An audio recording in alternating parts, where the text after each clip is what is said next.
Welcome to our service from the Unitarian Society of Northampton and Florence. I'm Liz Brown, a member of the USNF Reproductive Rights Team. The other members present are Keturah Krebs and Denise Parody. If you are new or returning from a time away, we're glad to see you. Please feel free to fill out a blue welcome card, which you can put in the offering plate later in the service. There's a link to an online version in the chat. We'll put your name on our email list so you can receive information about all that we do. And visitors can go to the Ask Me sign at the back of the Great Hall, where a member of our Newcomer Connections team will be able to answer your questions. We strive to be a congregation that welcomes people of all ages, races, religious beliefs, backgrounds, sexual orientations, gender identities, and abilities. We belong to the Unitarian Universalist Association of Congregations, and we are guided and inspired by its values and principles. One of the principles calls on us to journey towards spiritual wholeness by working to build a multicultural, beloved community through actions that accountably dismantle racism and other oppressions in ourselves and our institutions. Therefore, we are moved to remember that those of us in our region live on the unceded homeland of the Pecumtuck, Nunatak, and Western Nipmuc peoples. We acknowledge our responsibility to confront the legacies of dispossession and systemic racism that are part of our collective history. We also affirm and celebrate the many legacies that inspire us. We have drawing materials and other activities at the Soul Play table in the back of the Great Hall. Also in the back, we have hearing assistive devices and large print order of meetings and hymnals. Restrooms are downstairs and reach through one of those doors. You can either take our stairs or an elevator and return the same way. Our restrooms are all gender. We offer restrooms that are inclusive to trans and non-binary people, as well as caregivers who might be helping someone of a different gender. We have one room with a lock on the door if you need a single occupancy restroom. Please see announcements in the order of meeting. We are honored to have Carrie N. Baker, Professor and Chair of the Study of Women and Gender and Professor of American Studies at Smith College in Northampton. Professor Baker is a scholar and the author of a number of books, including her most recent Abortion Pills, U.S. History and Politics, and she's a contributing editor at Ms. Magazine. Professor Baker will be joining us for social hour in the parlor after the service and has several copies of her book available for sale. We're here to celebrate, to reflect, and support one another. It is good to be together. And now, let's enjoy the prelude.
Decisions about children, families, and sexuality are some of life's most profound.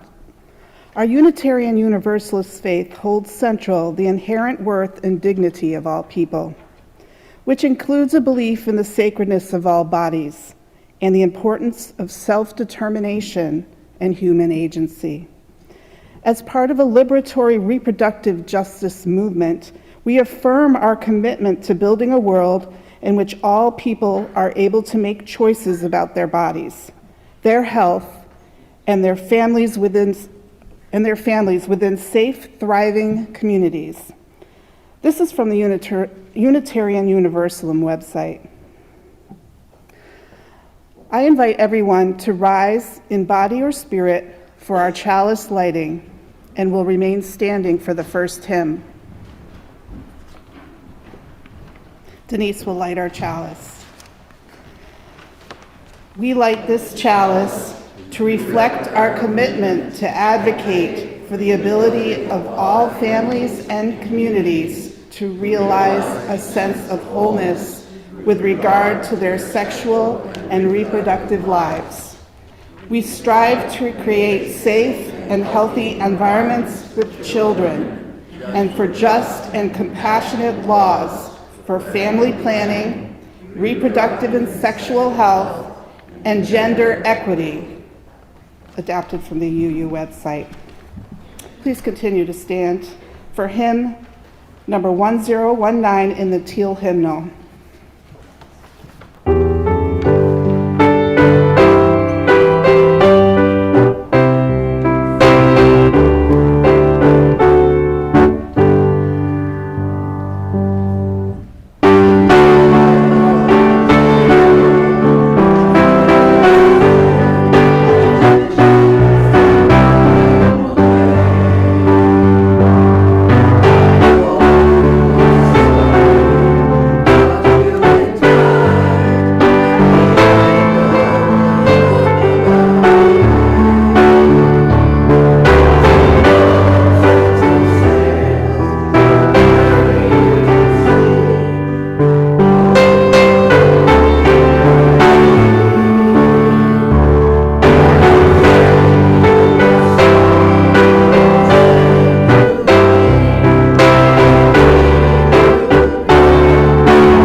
That's another one that always makes me cry. Well, now it's time for us to greet one another.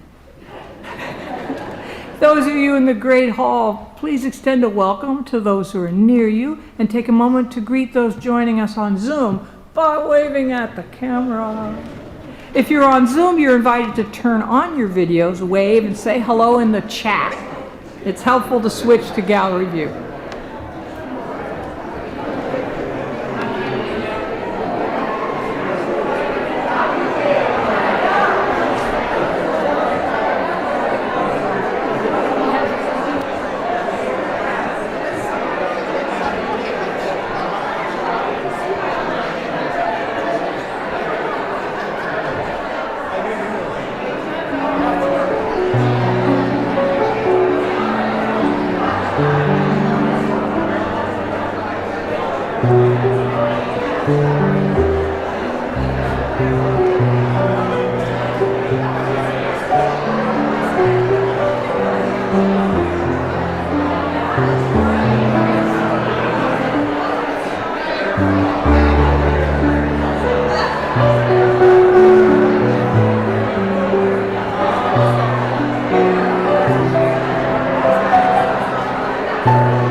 Oh, never thought I'd be a bell ringer. Oh, it's been good to see everyone. If you're on Zoom, please remember to turn off your videos. And now, Katura is going to tell us a story. Story time. I welcome the kids to come up front as I read the Time for All Ages book called, and it's a little wet in the corner, Don't Touch My Hair by Cherie Miller. It's a story on self-determination and human agency.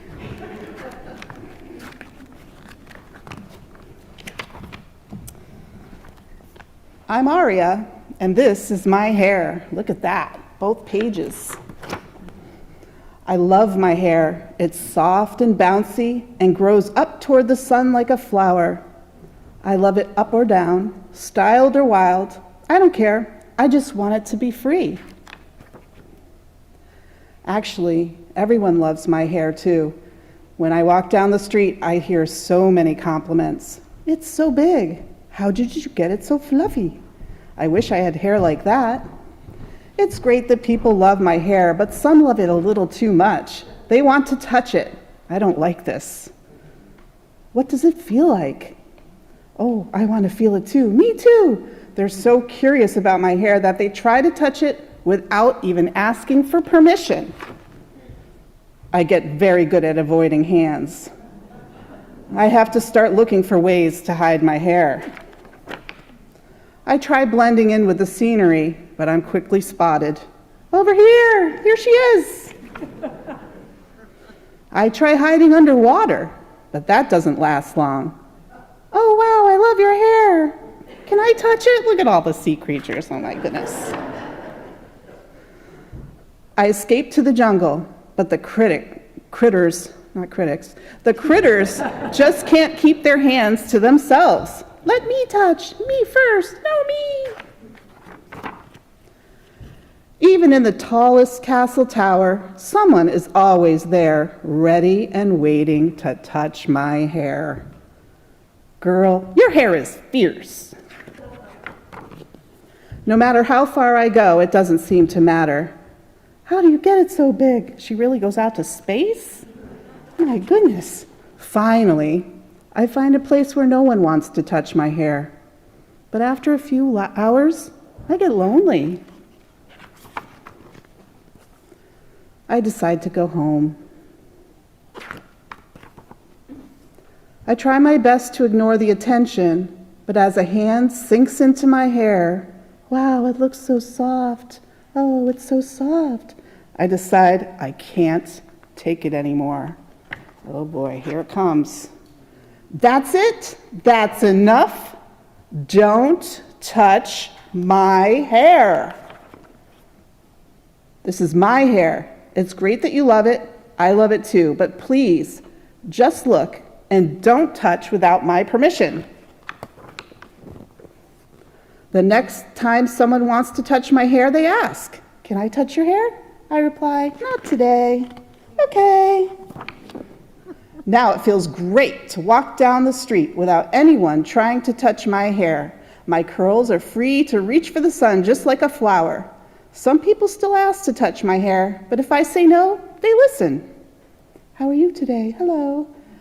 But if you ask nicely, sometimes I might just say, "Yes." The end.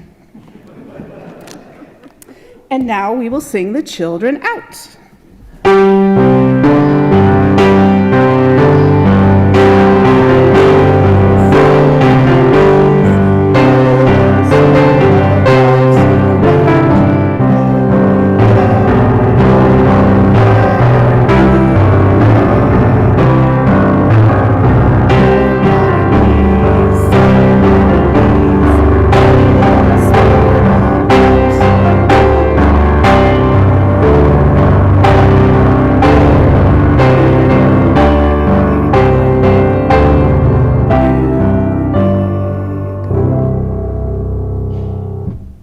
I now welcome Denise for the Social Justice Minute.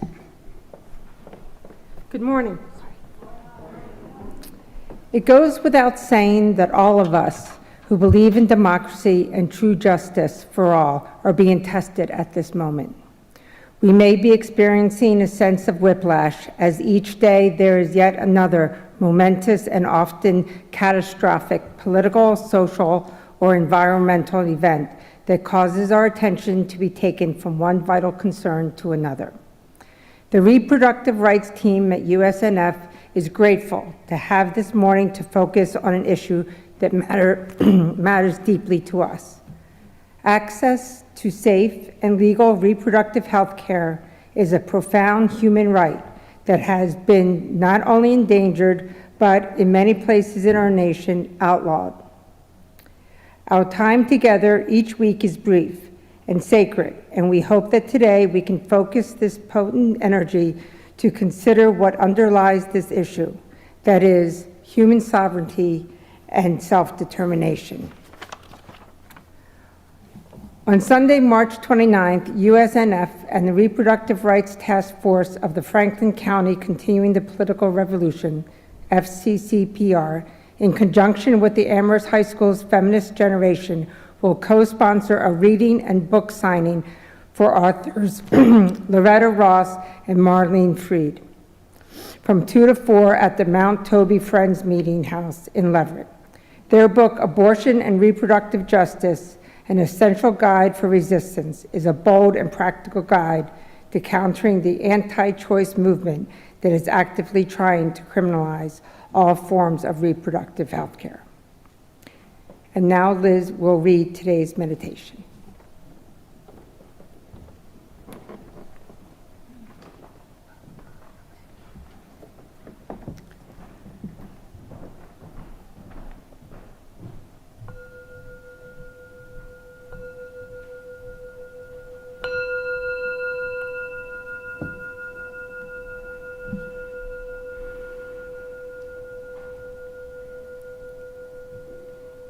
Active hope is a practice. Like Tai Chi or gardening, it is something we do rather than have. It is a process we can apply to any situation, and it involves 3 key steps. First, we take a clear view of reality. Second, we identify what we hope for in terms of the direction we'd like to see things move in, or the values we'd like to see expressed. And third, we take steps to move ourselves or our situation in that direction. Since active hope doesn't require our optimism, we can apply it even in areas where we feel hopeless. The guiding impetus is intention. We choose what we aim to bring about, act for, or express. Rather than weighing our chances and proceeding only when we feel hopeful, we focus on our intention and let it be our guide.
Thank you, choir.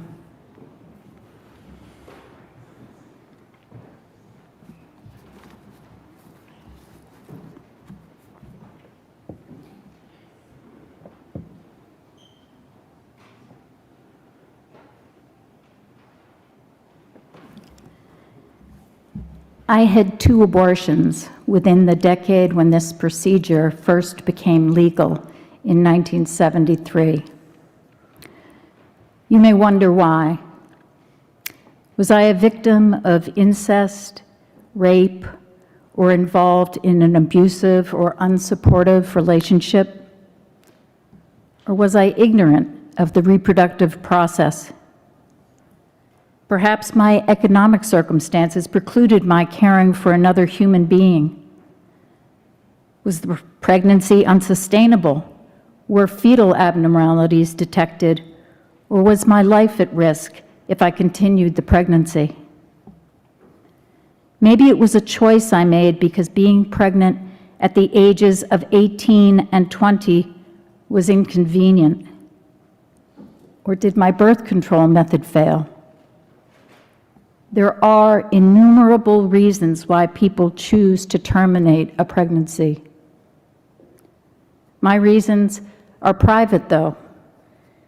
My family, my healthcare providers, and my partners involved with those decades-old decisions are the only ones who know why I chose to terminate those pregnancies, and the only ones who should care. Like every other healthcare decision I've had to make for myself over the years, I was grateful to have had access to high-quality legal healthcare. Both procedures went well in clinics that were professionally managed by staff who were compassionate and non-judgmental. In addition, the care was affordable. The procedures I had did not impact my ability to have children, and I did later in life. Again, the reasons why I chose to become a parent are private. Margaret Atwood, the author of The Handmaid's Tale, is pictured online with a coffee mug that reads, "I told you so." And chillingly, many of the prophecies she made about reproductive rights in that dystopian novel have come to pass. Pregnant people in many parts of the country live in fear of what will happen if they find themselves in need of abortion services, which is, no matter what anti-abortion activists claim, health care. Last year, a midwife was arrested in Texas for performing abortions without a license, in a state where this medical procedure has been criminalized. The charge against her was a second-degree felony, and she faced a prison sentence of up to 20 years. In Texas, abortion is prohibited under all but the most dire circumstances. Currently, 13 states have a total abortion ban. 28 states have abortion bans based on gestational age. Reproductive health care is essential to the well-being and safety of every person who becomes pregnant. The reality is that without the full array of options, the state of being pregnant may be a risk to the person's overall well-being and their ability to make critical choices about other aspects of their lives: economic, educational, professional, and in some dire cases, regarding their own mortality. Being pro-choice isn't just about being supportive of abortion access. It's about seeing women and pregnant people as fully human with the potential to parent if they choose and are able to, or if, for any and all reasons, they make a different decision.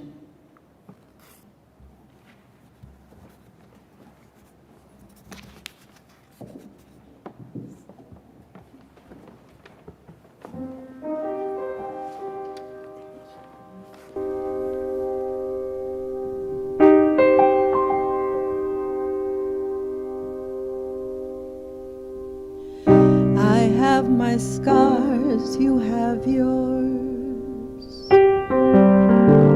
Don't let them take your power. Don't leave it alone in the final hours. They'll take your soul, they'll take your power.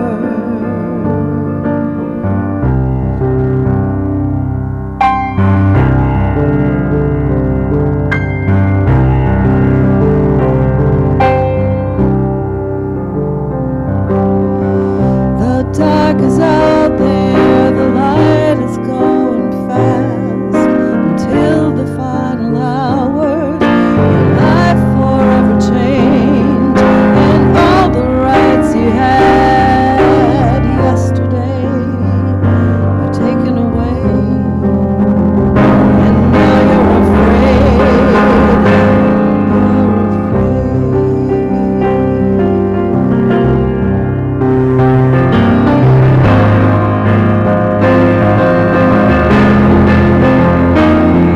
Feels like everything I fought for long ago in a dream is gone.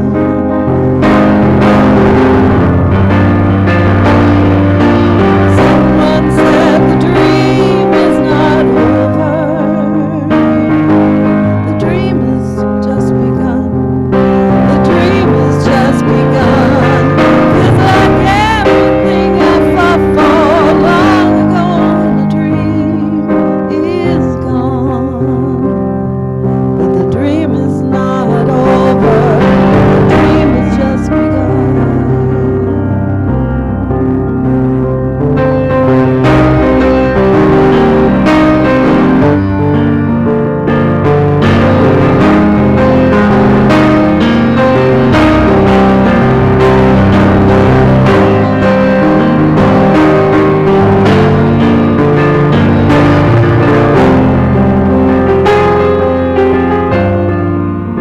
I wanna be the lighthouse, bring all of you together, bring it out in a song, bring it out in stormy weather. Be the lighthouse, bring all of you together, bring it out in a song, bring it out in stormy weather. Be the lighthouse, bring all of you together, bring it out in the song, bring it out in stormy weather. Be the lighthouse, bring everyone together, bring it out in the song, bring it out in stormy weather.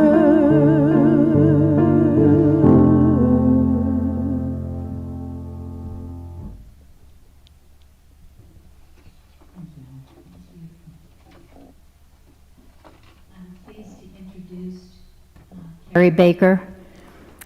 As I said before, Carrie is a professor and the chair for the program of the study of women, gender, and sexuality at Smith College.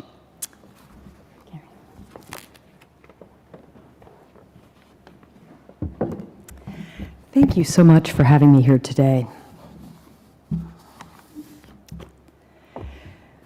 So I'm obviously here today to talk about reproductive rights and to talk about abortion.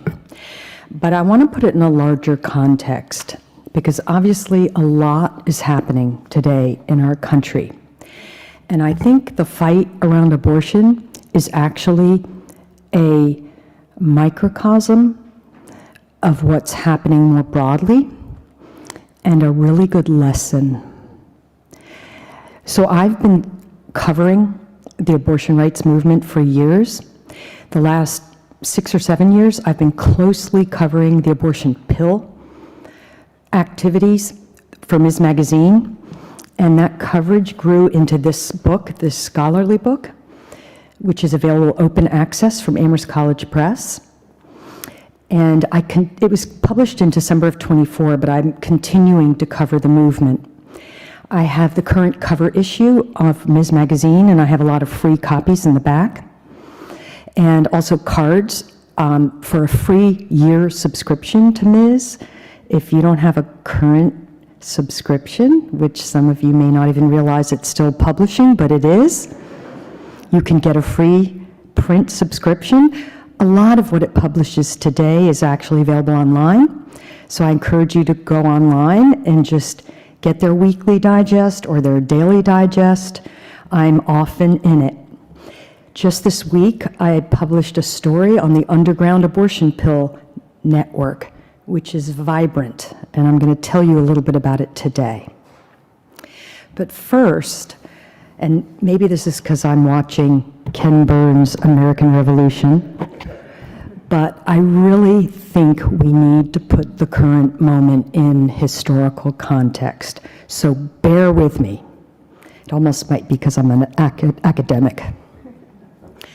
Americans today face existential threats to our democracy, to our rights, to our freedom, and to our very lives. You saw what happened in Minneapolis. During the Depression, Franklin Delano Roosevelt said, "This generation of Americans has a rendezvous with destiny." It was a summons then to meet an economic catastrophe with courage and imagination. Today, I believe we need to rise to that summons again. Across our history, when Americans have faced existential threats to our ideals, ordinary people and extraordinary leaders have refused to let fear be the final answer. Instead, they have dared to dream bigger about what this nation could be. That boldness is our inheritance, and it is the template for the work before us. During the Revolutionary War, as people in the land we now know as North America fought against the English monarchy in the first No Kings movement, delegates from the 13 colonies came together to declare independence from the British Empire. On July 4th, 1776, they signed the Declaration of Independence, which rejected the tyranny of King George and set forth an ambitious and unprecedented vision for a new nation, that all people are created equal and endowed with unalienable rights, including life, liberty, and the pursuit of happiness. While this vision did not include everyone, notably enslaved people, indigenous people, and women, and unpropertied men, it set out a vision that subsequent generations expanded on. Nearly a century later, as Americans fought a second battle against tyranny of slavery, a new and equally ambitious agenda for the nation emerged.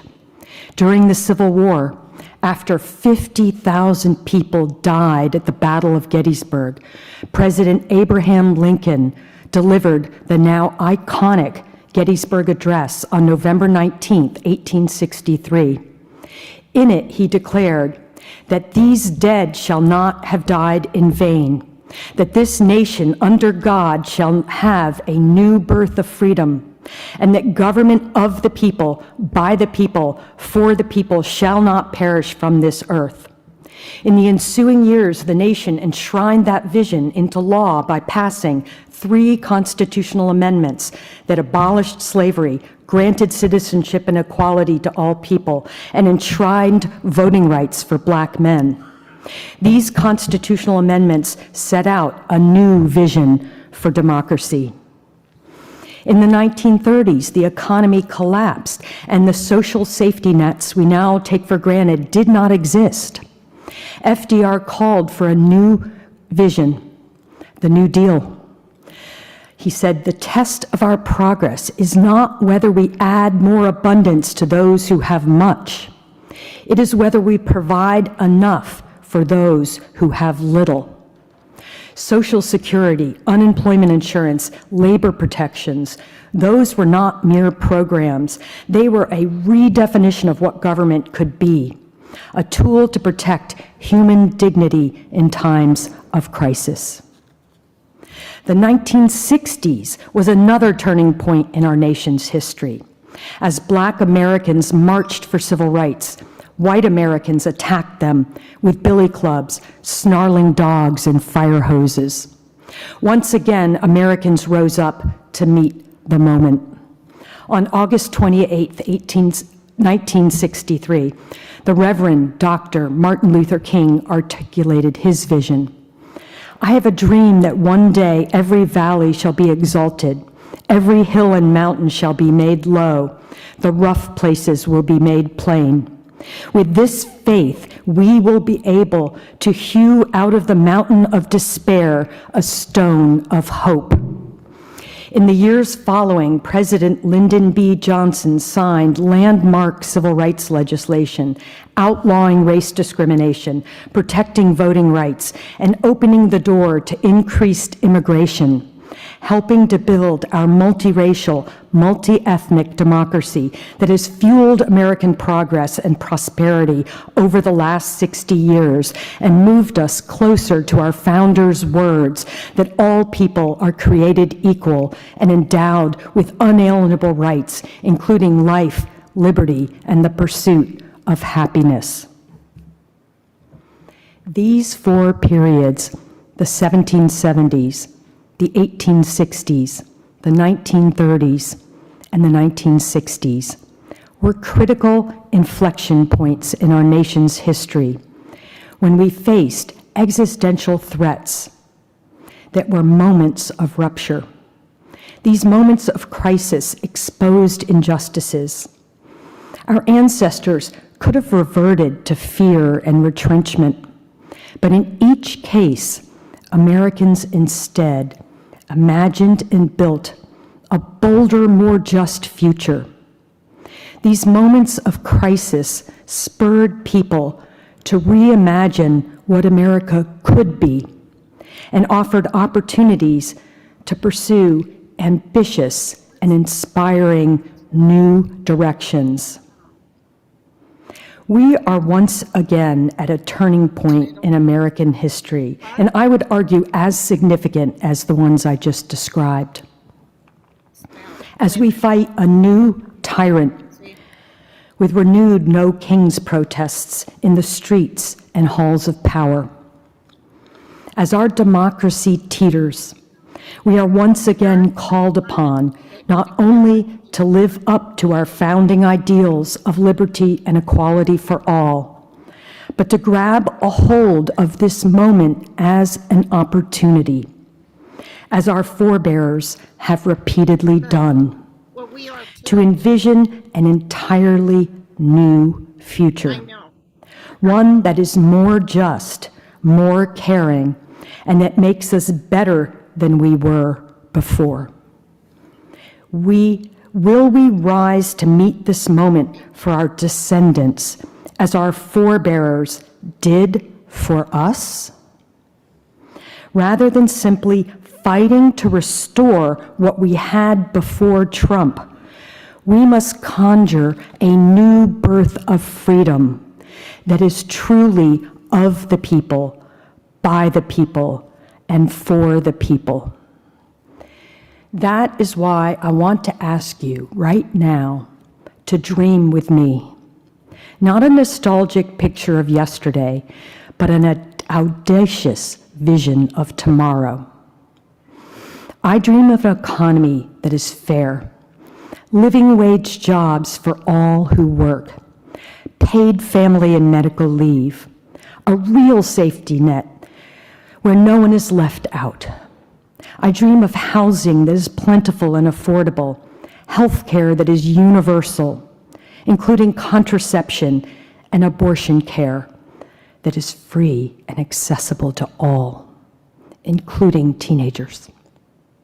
Free, high-quality childcare and free education through college that is accessible to all, no matter whether you're a citizen, whether you're undocumented.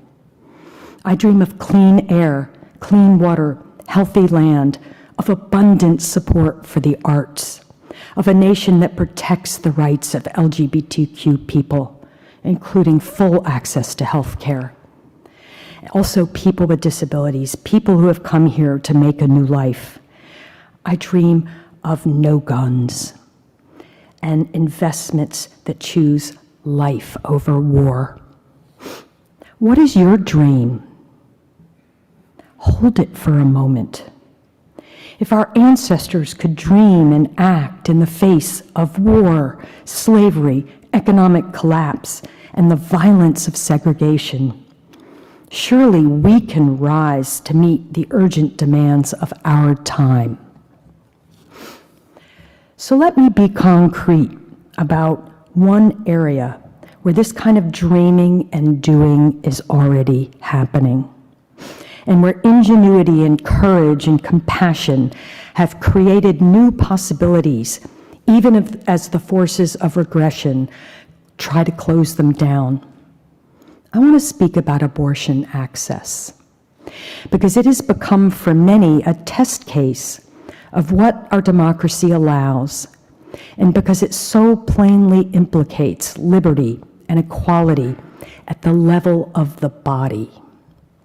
And this, again, is based on my research and my ongoing, very close to the ground coverage. And I'm in contact with a lot of people, both above and below, and a lot of people working in various ways.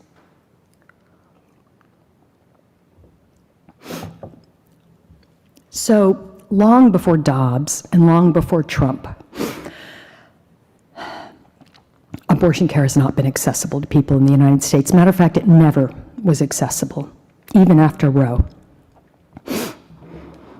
If it was available at all, it was mainly available through brick and mortar clinics, in person, often expensive, and constrained by legal and logistical hurdles, which meant you could only really get it if you were wealthy or had health insurance, and we know in our society many people don't have that.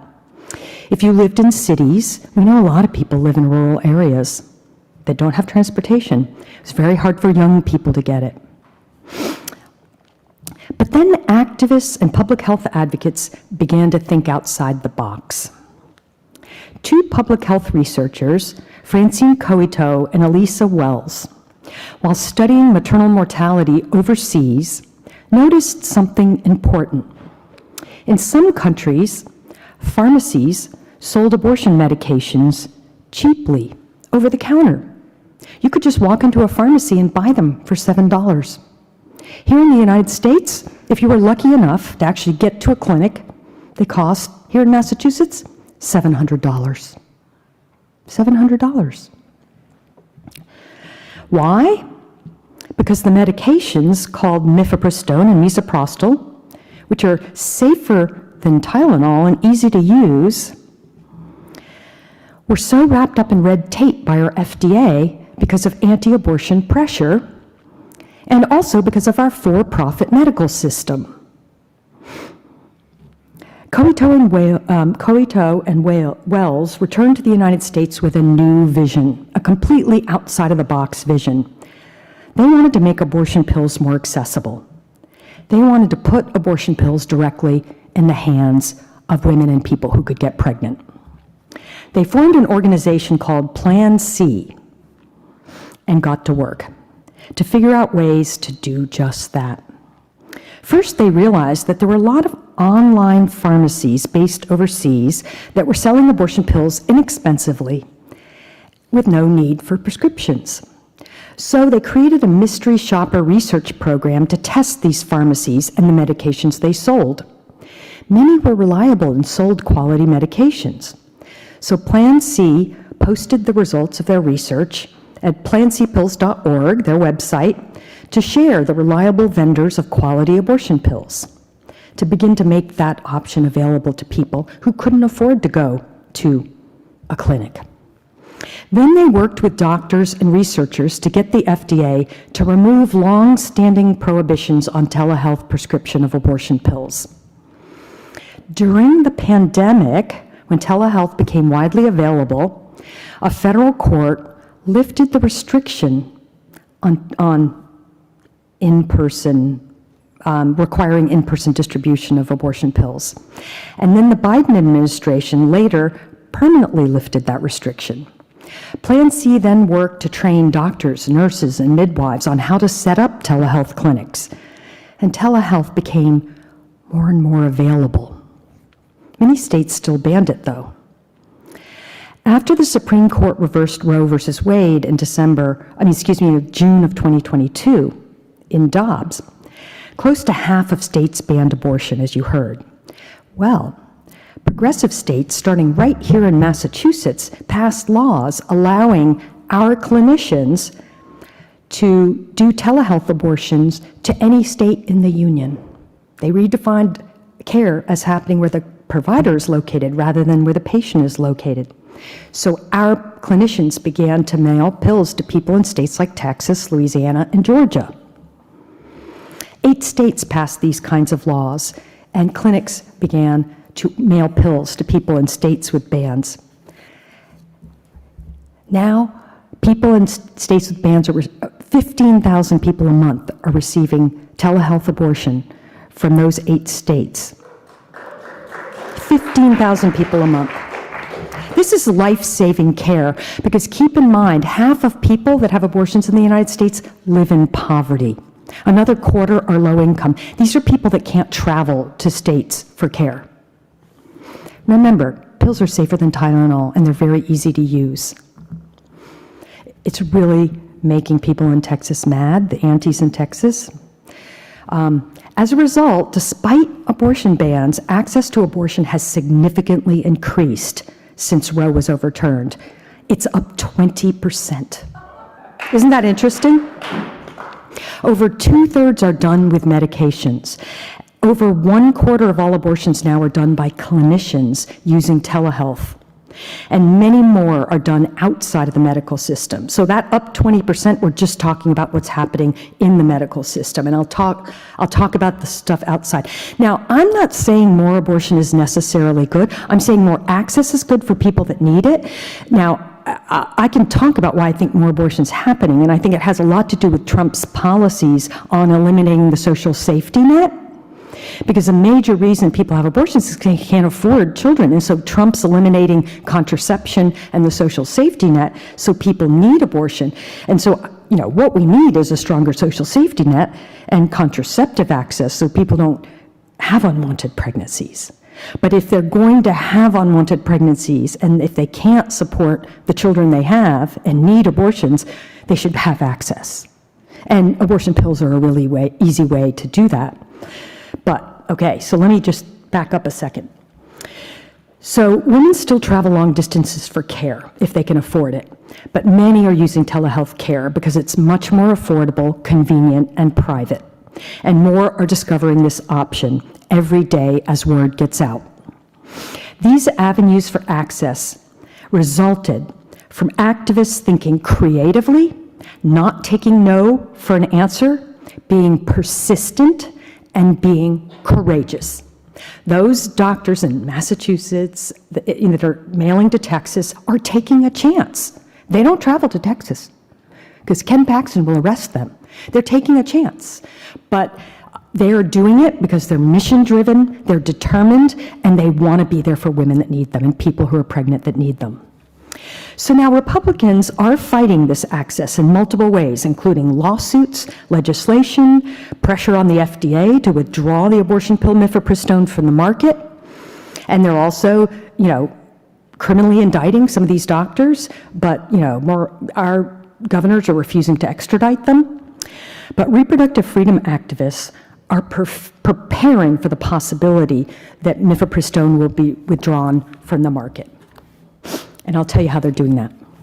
Since Dobbs, a vast underground network of community groups has blossomed across the country, sharing abortion pills for free with people who need them.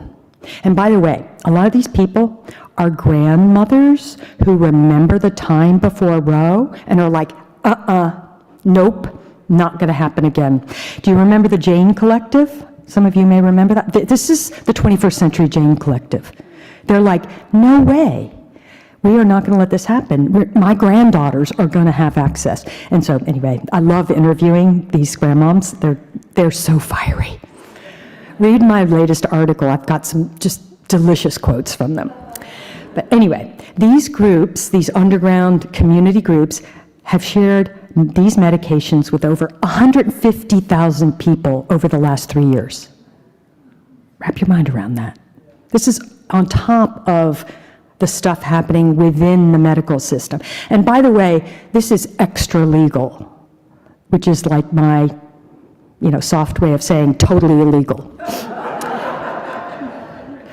So these free services are now expanding to blue states. So it's not only in states that ban abortion.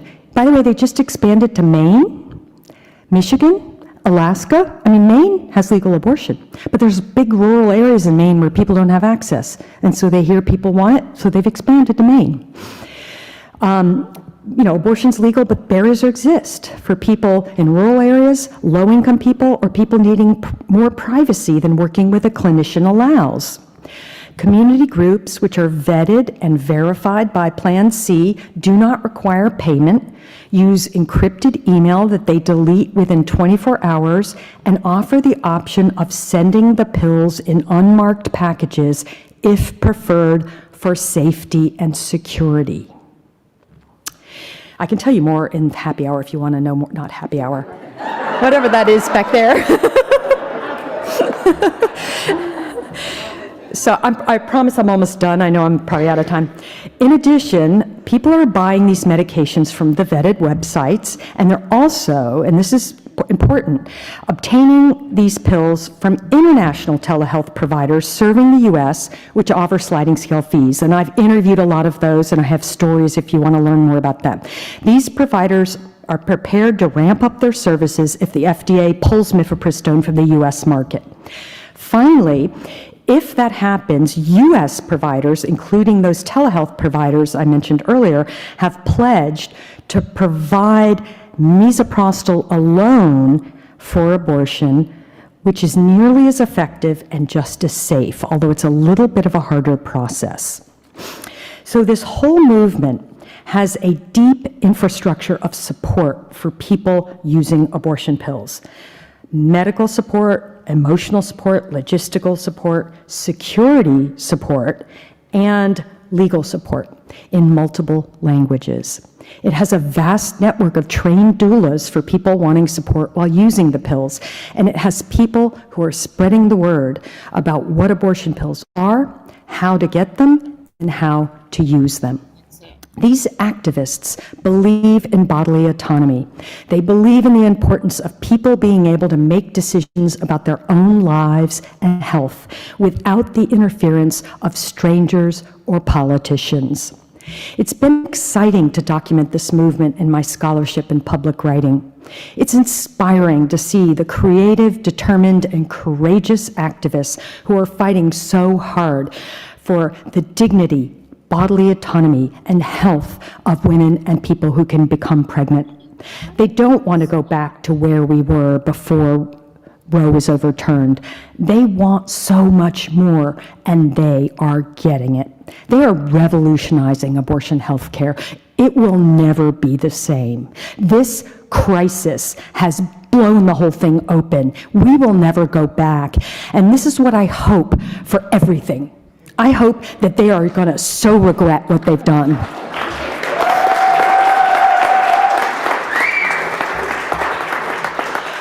Unintended consequences. Why does this matter beyond the immediate questions of abortion? Because this movement shows that moral imagination that can turn a crisis into an opening. These advocates did not simply argue to restore the status quo ante. They invented new pathways. They trained new providers. They built linguistic, legal, and security infrastructures to meet the needs of the most vulnerable. Their work is a model for how we can remake institutions to be more humane, more just, and more effective. Forced pregnancy violates our founding principles of liberty and equality. The state commandeering a woman's body, or a person who can get pregnant's body, forcing them to gestate a fertilized egg, embryo, or fetus against their will, is a form of involuntary servitude that violates the 13th and 14th Amendments' guarantees of freedom and equality. These amendments were meant to free people from being treated like property and to guarantee equal dignity under the law. Forcing women and people who can be pregnant to carry these pregnancies against their will is a profound violation of that dignity and an outrageous form of violence. Reimagining government to provide accessible contraception and affordable contraception, abortion, maternity care, and child care, and everything you need to raise a child is not a radical departure from American principles. It's a fulfillment of these principles. The activists I have described are not simply keeping the ship afloat. They are building a better vessel. We need that same creativity, determination, and courage across every arena: education, housing, the environment, healthcare, wages, and peace to remake America.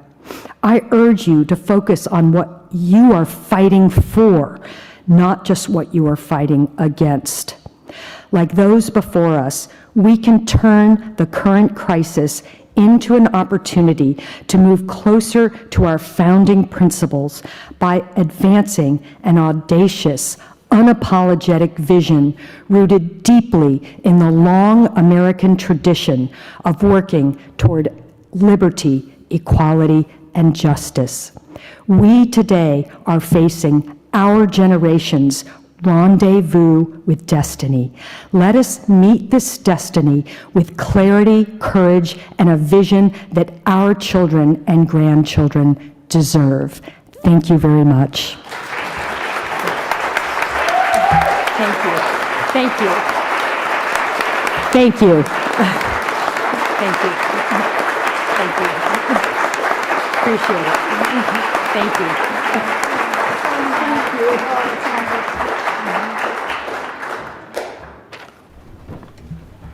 Wow. Thank you very much, Carrie, for those inspiring and uplifting words. Really appreciate you being here. Please rise in body or spirit to sing together hymn 121 in the gray hymnal, "We'll Build a Land."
have one other announcement. There will be a discussion on resilience in the Sojourner Truth Room at 11:30. And I'm going to mess up my hair and put this Side with Love hat on. To side with love, as Unitarian Universalists say, means to open one's heart and mind to the variety of human experiences, the suffering and the joy, the difficult choices, and the ones that come easily. Let us speak up and act in accordance with our personal and shared values in these challenging times, because life is short and the urgency is great. Please join us in the parlor for happy hour, as Carrie calls it. If not, go in peace. Do what you have to do. And please enjoy the postlude.